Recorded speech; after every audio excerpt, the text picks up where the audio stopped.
Pahiyo magnukos muna itong bigwasan ron. Niya po tayo sili sa tires. Kalbuhin na natin dahil lilipat na tayo ng bahay.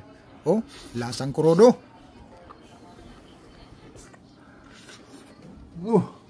Grabing pahiyom sa nukos Ato ning birakan ron. At niya tayo sili. Balhin na tagbay ato ning bigwasan ron.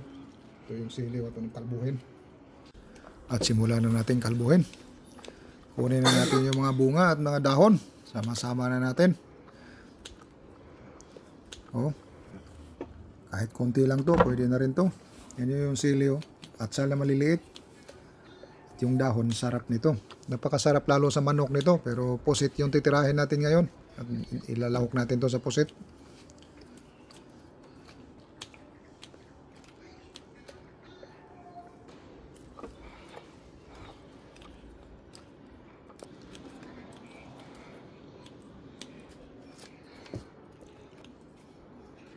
Kahit konti lang ayos na yan.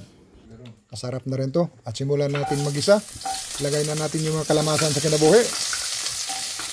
Lagay natin lahat yan. Mikos-mikos ng konti. Sunudan natin yung kamatis. Lagay na natin yung bida. Yung pusit. Mikos natin ng konti. May gasolina. Lagyan na natin ng asiti. Ito yung asiti sa motor itim na itim. Lagyan rin natin ng black pepper. Pangpasarap din yan. Para malalong maglasang gasolina. Lagyan din natin ng magic. Yan yung lalong nagsasarap yung pusit natin mga kabudlovers. Pag may magic. Magic baka naman. At isunod na natin yung sili na to, yung atsal. Atsal na maliliit. Di mawawala yan, binagre, yung suka sa recipe natin ngayon, mga kabudlovers.